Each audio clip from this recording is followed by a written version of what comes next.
کبھی ایسا محسوس ہوا ہے کہ ہماری یونیورسٹیاں، ہماری تعلیم، علم کے نام پر جو کچھ دے رہی ہیں وہ کہیں نہ کہیں کھوکھلا ہے؟ آج ہم اسی احساس کو ایک انقلابی خیال کی شکل دیں گے۔ یہ ایک متبادل اکیڈمیا کا تصور ہے، ایک ایسی جگہ جہاں علم صرف معلومات کا ڈھیر نہیں بلکہ روح کی مکمل تبدیلی کا نام ہے۔ یہ الفاظ یہ صرف تنقید نہیں ہے، یہ ایک چیخ ہے۔ یہ اس گہرے درد اور مایوسی کا اظہار ہے جو آج کے تعلیمی نظام کے لیے محسوس کی جاتی ہے۔ سمجھیں کہ یہ ایک ایسے نظام کا اعلان مرگ ہے جو زندگی سے بالکل خالی ہو چکا ہے۔ جہاں علم کی روشنی ہونی چاہیے تھی، وہاں اب موت کی تاریکی چھا گئی ہے۔ تو اصل مسئلہ ہے کیا؟ مسئلہ یہ کہ ہماری اکیڈیمیا ایک ایسی اشرافیہ، ایک ایسی ایلیٹ بن گئی ہے جس کا مقصد صرف اپنی طاقت کو برقرار رکھنا ہے۔ وہ علم کی خدمت نہیں کر رہی بلکہ علم کو اپنے مقاصد کے لیے استعمال کر رہی ہیں، اور اس کی کوئی روح نہیں ہے کیونکہ اس نے انسانیت سے، زندگی سے اپنا رشتہ ہی توڑ لیا ہے۔ دیکھیں، قدرت میں ہر چیز کی ایک درجہ بندی ہے۔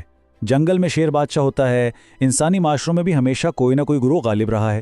تو سوال یہ نہیں کہ کوئی ایلیٹ ہو یا نہ ہو، وہ تو ہوگی ہی۔ اصل سوال یہ ہے کہ وہ کس قسم کی ایلیٹ ہوگی۔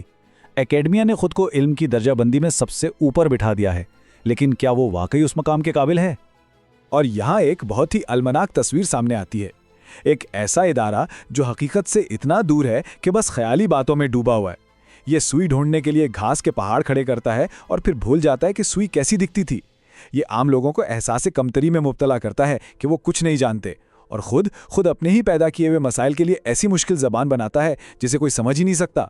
آخر میں یہ ایک ایسا ڈھانچہ ہے جو روحانی طور پر بنجر، فکری طور پر مغرور اور اخلاقی طور پر بالکل مردہ ہو چکا ہے۔ اچھا، اگر نظام اتنا ٹوٹا ہوا ہے تو کیا اسے ٹھیک نہیں کیا جا سکتا؟ یہ سوال بہت لوگ پوچھتے ہیں، لیکن کیا ایک ایسا نظام جس کی بنیادیں ہی خراب ہوں اسے اندر سے ٹھیک کرنا ممکن بھی ہے؟ آئیے دیکھتے ہیں کہ یہ دلیل اس کا کیا جواب دیتی ہے۔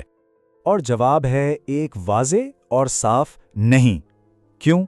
کیونکہ اس نظام کو بنایا ہی ایسے گیا ہے کہ وہ کسی بھی حقیقی تبدیلی کو رد کر دے۔ یہ قلعہ ہے جس کے دروازے باہر والوں کے لیے بند ہیں۔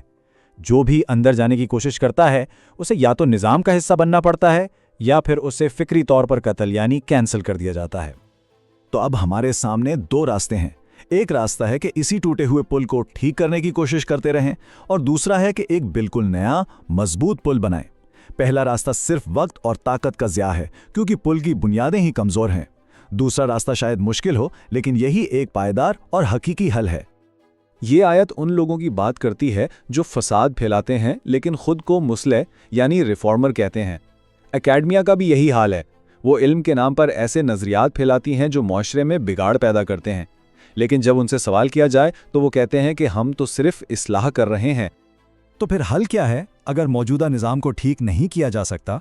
حل ہے ایک متوازی اکیڈمیا کی تعمیر، ایک ایسی جگہ جہاں علم کو معلومات نہیں بلکہ حکمت سمجھا جاتا ہے، ایک ایسی جگہ جہاں مقصد ڈگری لینا نہیں بلکہ خود کو بدلنا ہے۔ یہ صرف کوئی نئی یونیورسٹی بنانے کی بات نہیں ہو رہی، یہ سوچنے اور جینے کا ایک نیا طریقہ اپنانے کی بات ہے۔ یہ سمجھنے کی بات ہے کہ حقیقی علم صرف کتابوں میں نہیں ہوتا بلکہ زندگی کے تجربات میں پایا جاتا ہے۔ یہ ایک ذہنی اور روحانی انقلاب ہے۔ یہ خاکہ ہمیں اس متبادل اکیڈمیا کے بالکل مرکز میں لے جاتا ہے۔ یہ ایک ایسا نظام ہے جس کی بنیاد دین پر ہے۔ اس کا طریقہ ادب ہے، یعنی علم کے ساتھ احترام اور نظم و ضبط کا رویہ۔ اس کا اطلاق حکمت ہے، یعنی علم کو صحیح جگہ استعمال کرنا، اور اس کا نتیجہ عدل ہے، یعنی ایک منصفانہ معاشرہ۔ اور اب ہم اس پوری بحث کے سب سے اہم حصے پر آتے ہیں۔ ایک ماہر یعنی ایکسپرٹ اور ایک جاننے والے یعنی نوور میں کیا فرق ہے؟ کیا علم صرف معلومات کا نام ہے یا کچھ اور بھی ہے؟ چلیں اسے غالب کی مثال سے سمجھتے ہیں۔ ذرا سوچئے اس بات پر، غالب کو کون بہتر سمجھتا ہے؟ وہ پروفیسر جو اس کی شاعری کے ہر لفظ کا تجزیہ کرتا ہے، اس کی گرامر پر عبور رکھتا ہے، یا وہ عاشق جو غالب کے شعروں میں اپنا درد، اپنی حسرت محسوس کرتا ہے؟ کسے جاننے والا کہا جائے گا؟ پروفیسر کے پاس غالب کے بارے میں بہت ساری معلومات ہیں۔ وہ اس کی زندگی، اس کی شاعری، اس کے زمانے کے بارے میں سب کچھ جانتا ہے۔ لیکن عاشق کے پاس معرفت ہے۔ وہ غالب کی روح کو جانتا ہے۔ اس نے وہ درد محسوس کیا ہے جو غالب نے محسوس کیا تھا۔ معلومات دماغ میں رہتی ہے، لیکن معرفت وہ دل میں اترتی ہے۔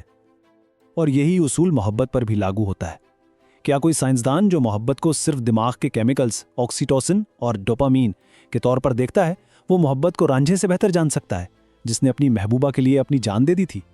کیا محبت صرف کیمیکلز کا کھیل ہے، یا یہ ایک ایسی حقیقت ہے جو سائنس کی سمجھ سے بہت بہت آگے ہے؟ یہ شعر علم کا ختمی مقصد بیان کرتا ہے، جاننے والے اور جانے جانے والی چیز کے درمیان فرق کو مٹا دینا۔ یہ ایک ایسا اتحاد ہے جہاں صرف علم حاصل نہیں ہوتا بلکہ جاننے والا خود علم بن جاتا ہے۔ یہ خودی کو فنا کر کے حقیقت سے جڑ جانے کا نام ہے۔ تو نتیجہ یہ نکلا کہ وہ علم جو کسی کو بدلے نہیں، وہ علم ہے ہی نہیں، وہ تو بس معلومات کا ایک بے جان ڈھیر ہے، ایک خالی خول جس میں کوئی روح نہیں۔ حقیقی علم ایک بیج کی طرح ہے جو وجود کے اندر بڑھتا ہے اور ایک نئے انسان کو جنم دیتا ہے۔ اگر حقیقی علم تبدیلی کا نام ہے تو یہ جنگ کب شروع ہوگی؟ دلیل یہ ہے کہ یہ جنگ پہلے ہی شروع ہو چکی ہے اور اس کا نتیجہ بھی طے ہے۔ یہ کوئی مستقبل کی پیشگوئی نہیں بلکہ ایک موجودہ حقیقت کا بیان ہے۔ شاید بہت سے لوگوں کو اندازہ ہی نہیں کہ ایک نئی صبح طلوع ہو چکی ہے۔ علم کے حقیقی متلاشی اب خاموش نہیں ہیں، وہ یہاں ہیں اور وہ ایک نئی دنیا کی بنیاد رکھ رہے ہیں۔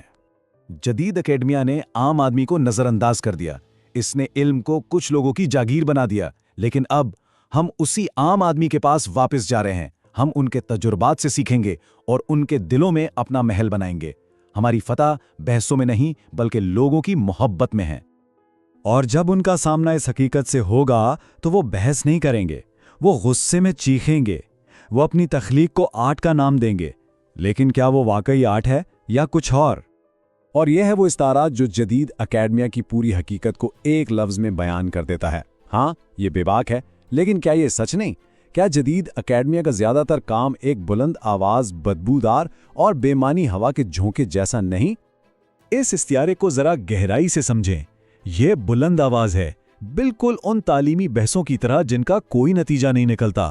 یہ متلی آور ہے، اس پیچیدہ زبان کی طرح جو صرف دکھاوے کے لیے ہے۔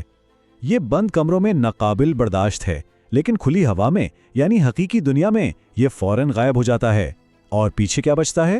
شرمندگی کے سوا کچھ نہیں۔ تو اس سفر کے اختتام پر اب یہ سوال سب کے سامنے ہے، اگر حقیقی علم وہ ہے جو وجود کو بدل دے تو اسے کہاں تلاش کیا جائے؟ کیا ان ٹوٹے ہوئے قلعوں میں بھٹکتے رہنا چاہیے یا زندگی کے حقیقی تجربات کی طرف اپنا راستہ بنانا چاہیے؟ انتخاب ہر ایک کا اپنا ہے۔